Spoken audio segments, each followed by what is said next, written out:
제가 이제 앞서 대통령 지지율 박스권 20%대 얘기를 했는데 이거 굉장히 좀 민주당에서도 좀 얘기가 나오는데 대통령 탄핵 얘기가 나오고 있어요. 그래서 민주당 일부 의원들이 뭐 그런 얘기를 꺼내는 것 같은데 이게 굉장히 좀 휘발성도 강하고 폭발성도 강한데 뭐 우리가 좀 가정을 전제로 얘기하는 게 좀 잘못되긴 했지만 정말 그렇게 추진될 경우에 그거는 현실화될 수 있는 건가? 그럴 경우에 한동훈 후보가 만약에 당대표가 됐건 아니면 이제 뭐 후보 진영일 때 어떤 입장 표명을 할지 뭐 눈에 보이긴 합니다만은 그 가능성에 대해서 잠깐 좀 짚고 가겠습니다.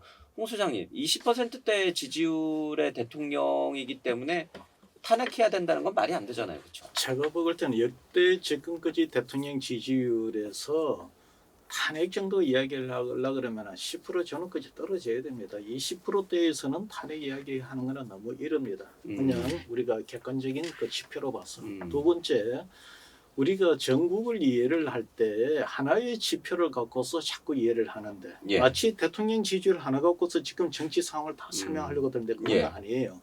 정당 지지율도 봐야 되고 진보 보수 지표도 봐야 되고 이렇게 해야 되는데 그러면 예를 들어서 대통령 지지율이 낮은 것은 사실이에요. 예. 사실이지만 그러면은 우리가 반사이익이라는 게 있잖아요. 예. 대통령 지지율이 떨어지면은 그게 당연히 누가 생각해도 민주당 지지율이 올라가줘야 돼요.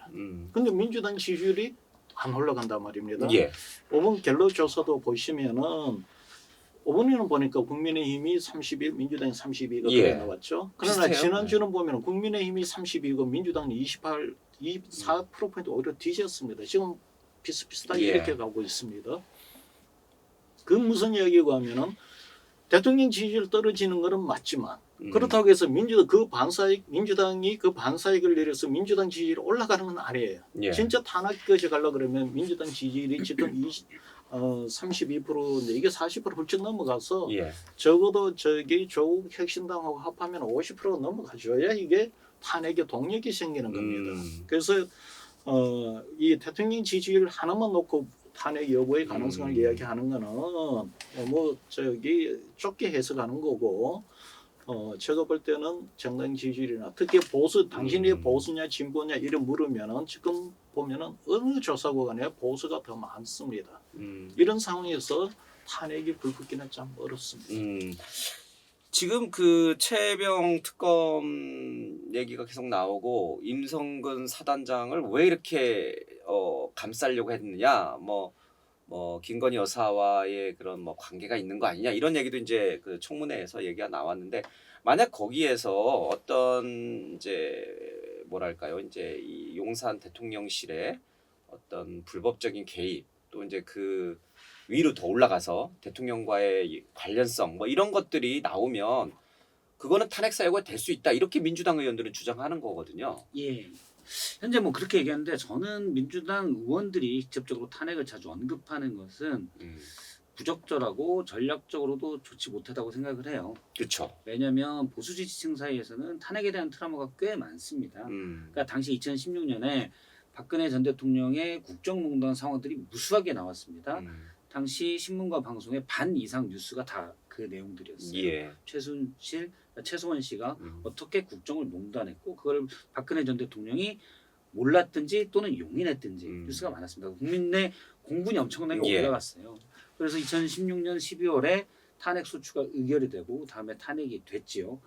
그런데 지금 일부 보수층에서는 그때 우리가 좀 너무 심한 것 아니었어? 라는 생각하는 분들도 있어요. 트라우마들이 있거든요.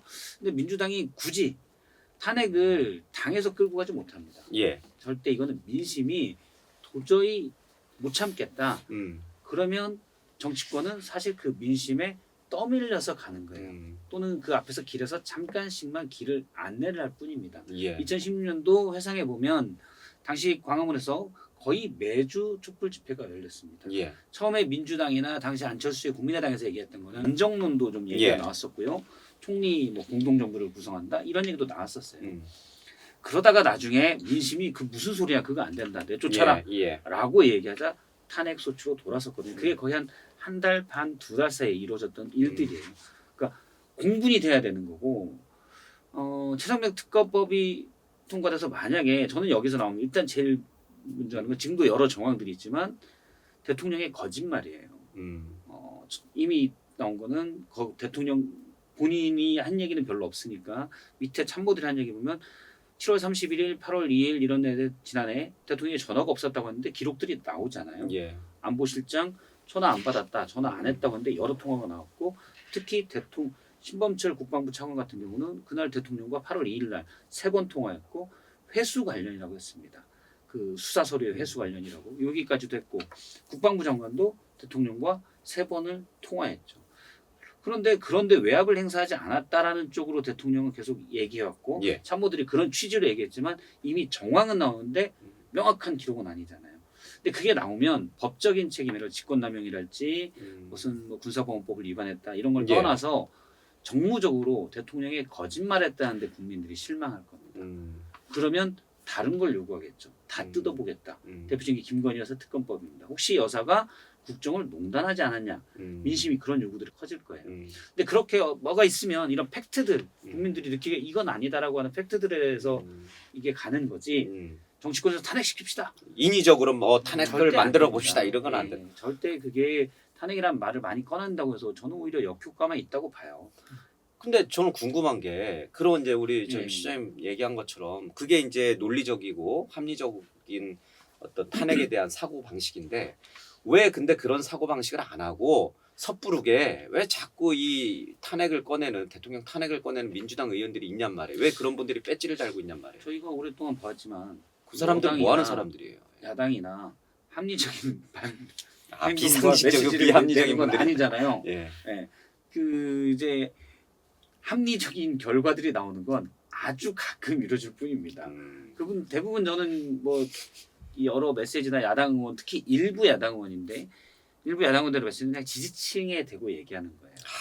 그러니까 본인은 지지층에 얘기해서 본인은 도드라지고 살겠지만 전체 야권의 동력이나 이런 건 떨어뜨립니다. 그런 분들은 자기네 그 지지층 뭐 유튜브나 이런 데 가서 얘기하시지 국회에서는 그런 얘기 하지 말고 그래야 되는데 참. 아주 잘 지적하셨는데 지지층 유튜브에 가서 이야기하면 속된 말로 이야기하고 빛이 안 나죠. 때깔이 안 나죠. 그러니까 아무튼 기사를 안 써주나요? 국민들 상대로 이야기를 해야 용감해 보이는 거고 예. 두 번째는 뭐 한번 변증법 이야기를 더 합시다. 변증법 이야기를 이야기할 때 이 양적 그 축적이 질적 변화를 전환시키는 걸 이야기하잖아요. 지난 탄핵 때 보면은 질적 변환의 그 촉매제를 역할을 했던 거는 이게 최순실 딸의 문제, 입학 문제 이런 것이 되다 보니까 그 당시 10대 그리고 20대들이 분노했다. 굉장히 분노를 하고 분노가 행동으로 아주 그냥 적극적으로 나왔던 겁니다. 제가 이야기하자면 이런 이야기는 좀 죄송한데 여론에서 이 등가성이라는 게 있는데 우리가 투표를 하면은 10대, 20대에도 한 표, 예. 노인도 한 표지만은 여론에서 미치는 영향력은 미래 세대들의 이 정서가 이 노인 세대보다도 훨씬 더 큽니다. 왜냐? 예. 어차피 이 세상은 미래 세대가 살아야 될 세상이라고 예. 보는 거기 때문에. 그런데 그 당시 10대, 20대들이 분노를 하면서 행동을 해버렸기 때문에 그것이 그 탄핵의 국면으로 전환시킬 수가 있었죠.